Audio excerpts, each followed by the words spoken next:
आज के वीडियो में हम लोग उत्तल दर्पण द्वारा प्रतिबिंब बनना सीखेंगे। ठीक है, कहने का मतलब उत्तल दर्पण में कैसे प्रतिबिंब बनता है ये सीखेंगे। इससे पहले हमने पिछला वीडियो में अवतल दर्पण द्वारा प्रतिबिंब कैसे बनता है इस बारे में सीखा था। और अवतल दर्पण में हम लोग वस्तु को 6 जगह पर रख कर उसका प्रतिबिंब बनाने के लिए सीखते हैं, जबकि उत्तल दर्पण में सिर्फ 2 जगह पर वस्तु को रखकर उसका प्रतिबिंब बनाने के लिए हम लोग को सीखना है। ठीक है, एक तो अनंत पर रखेंगे, ठीक है, और दूसरा क्या होगा, अनंत तथा दर्पण के ध्रुव के बीच, अनंत तथा दर्पण के ध्रुव के बीच। ठीक है, तो इस दो ही स्थिति में हम लोग को वस्तु को रखना है और उसका प्रतिबिंब बनाने के लिए सीखना है। ठीक है, तो पहले हम लोग अनंत पर वस्तु को रखकर इसका प्रतिबिंब बनाते हैं। ठीक है, अभी आपको पता है अनंत से जो भी प्रकाश किरणें आती हैं उसको धरती पर समांतर आता हुआ माना जाता है। ठीक है, तो यहाँ से ये समांतर आएंगी। ठीक है, ये आपका जो दर्पण है उस दर्पण पर इसके जो मुख्य अक्ष है, ठीक है, ये मुख्य अक्ष है। ठीक है, तो दर्पण का जो मुख्य अक्ष है उसके समांतर उसका प्रकाश किरण आएगा।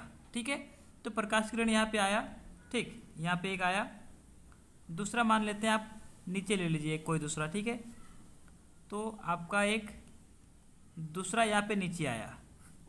ठीक है, आप ऐसा करके बीच में कहीं पे भी ले सकते हैं। ठीक है, और आपको पता है जो भी प्रकाश किरण आपका दर्पण के मुख्य अक्ष के समांतर आता है, ठीक है, वो अगर अवतल दर्पण रहता है तो उसमें क्या होता है, फोकस से होते हुए चला जाता है, और अगर उत्तल दर्पण रहता है तो क्या होता है, वो फोकस से होते हुए जाता हुआ प्रतीत होता है, मतलब यहाँ फोकस से होते हुए जाएगा।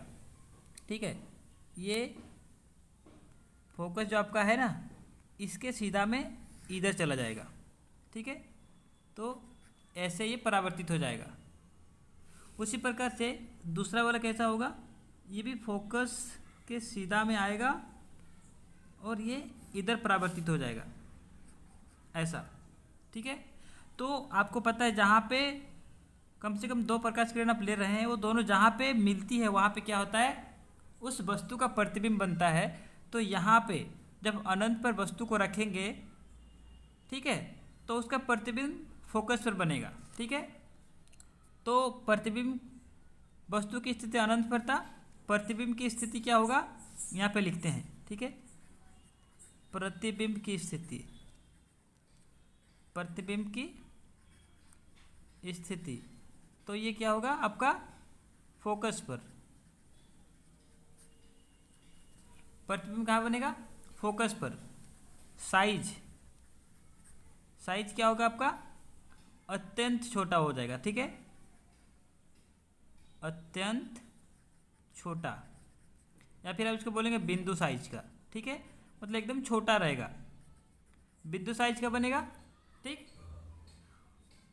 और ये क्या होगा, बिंदु साइज का है तो उसको आप लिख नहीं सकते हैं इसका, बाकी ये आभासी तथा सीधा बनेगा, जितना भी छोटा बनेगा लेकिन वो आभासी तथा सीधा बनेगा। ठीक है, आपको एक बात याद रखना है, उत्तल दर्पण में प्रतिबिंब हमेशा सीधा ही बनता है, आभासी और सीधा ही बनता है। ठीक है, ये तो पहला का हो गया आपका।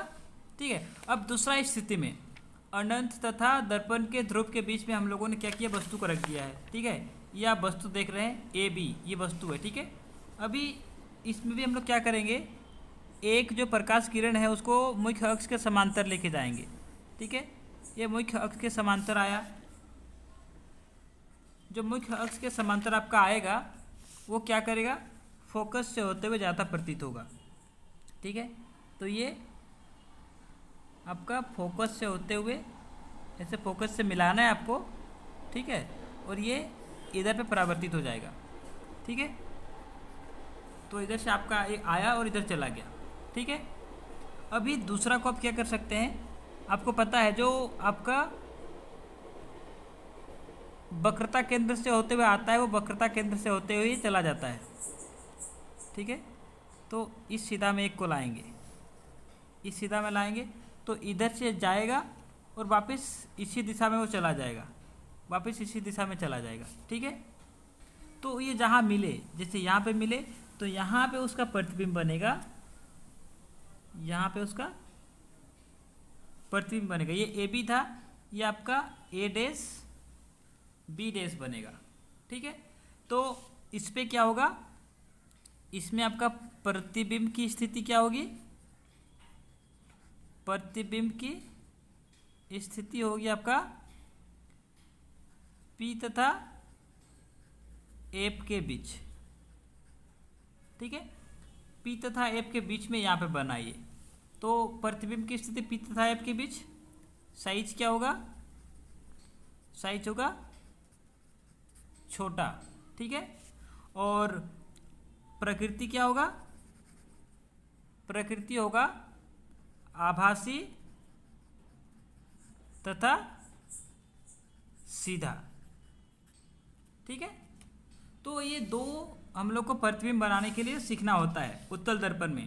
पहला अनंत पर रखते हैं और दूसरा अनंत और P के बीच में, आप अनंत और दर्पण के बीच में कहीं पे भी रखिए, वो हमेशा उसका आपका जो प्रतिबिंब है वो P और F के बीच में बनाएगा और वो आभासी तथा सीधा होगा, ठीक है। तो ये दो हो गया, ठीक है। तो आप पिछले वीडियो में हमने उत्तल दर्पण के बारे में सीखा था, इसमें अवतल दर्पण के बारे हो गया, ठीक है। अभी ये सिर्फ 6 ही मिनट हुआ है, तो हम लोग उत्तल और अवतल दर्पण का उपयोग भी सीख लेते हैं, ठीक है। तो ओके, यहाँ पे क्या है, अवतल दर्पणों का उपयोग। यहाँ पे अवतल दर्पण के 4 उपयोग है। टॉर्च लाइट तथा वाहनों के अग्रदीपों, जिसको हेडलाइट बोलते हैं, में प्रकाश का शक्तिशाली समांतर किरण पुंज प्राप्त करने के लिए करते हैं। दूसरा क्या है, सेविंग दर्पणों के रूप में चेहरे का बड़ा प्रतिबिंब देखने के लिए करते हैं। तीसरा, दंत विशेषज्ञ अवतल दर्पणों का उपयोग मरीजों के दांत का बड़ा प्रतिबिंब देखने के लिए करते हैं, ठीक है। और चौथा क्या है, सौर भट्टियों में सूर्य के प्रकाश को केंद्रित करने के लिए करते हैं। इतना हो गया। अभी है उत्तल दर्पण का उपयोग। तो उत्तल दर्पण का उपयोग क्या होता है, उत्तल दर्पणों का उपयोग सामान्यतः वाहनों के पार्श्व दृश्य दर्पणों के रूप में किया जाता है, ठीक है। मतलब गाड़ियों में, आप बाइकों में या किसी भी गाड़ी में देखते हैं ना, जो साइड में मिरर लगा रहता है, साइड मिरर जो पीछे देखने के लिए होता है, उसमें वो उत्तल दर्पण लगा रहता है, ठीक है। और उसमें उत्तल दर्पण ही क्यों लगा रहता है, इस चीज़ पे आपको क्वेश्चन पूछ सकता है, ठीक है, क्वेश्चन पूछता है। तो उत्तल दर्पण को इसलिए भी प्राथमिकता दिया जाता है क्योंकि ये सदैव सीधा प्रतिबिंब बनाते हैं तथा छोटा प्रतिबिंब बनाते हैं तथा इनका दृष्टि क्षेत्र भी बहुत अधिक होता है। तो ये हमेशा सीधा प्रतिबिंब बनाता है, ठीक है। ये एक मुख्य कारण है इसको, मतलब साइड मिरर के रूप में इसको प्राथमिकता देने के लिए, ठीक है। साथ ही इसका दृष्टि क्षेत्र भी अधिक होता है। अभी आप सोचिए, अगर अवतल दर्पण को हम लोग लगा देते हैं तो क्या होगा, कभी वो सीधा प्रतिबिंब बनाता है, कभी वो उल्टा प्रतिबिंब बनाता है। तो उसमें क्या दिखेगा, कभी पीछे जो बाइक्स या गाड़ियाँ आ रही हैं वो कभी सीधा दिखेंगी तो कभी उल्टा दिखेंगी, ठीक है। तो इसके लिए हम लोग उसको यूज़ नहीं कर सकते। और अगर समतल दर्पण की बात करें तो उसका जो दृष्टि क्षेत्र रहता है वो बहुत ज़्यादा अधिक नहीं रहता है। साथ ही वो क्या करता है, वो समान साइज का प्रतिबिंब बनाता है और ये छोटा बनाता है, ठीक है। तो वो डिफरेंस है, उसके लिए हम लोग क्या करते हैं, उत्तल दर्पण को ज़्यादा इसको प्राथमिकता दिया जाता है, ठीक है। ओके, तो इतना हमने सीखा। इसके बाद हम लोग क्या करेंगे, दर्पण से दर्पण सूत्र पढ़ेंगे, ठीक है। और उससे रिलेटेड न्यूमेरिकल बनाने के लिए सीखेंगे, ठीक है। अगर वीडियो अच्छा लगा तो अपने दोस्तों के साथ शेयर करें। Thank you.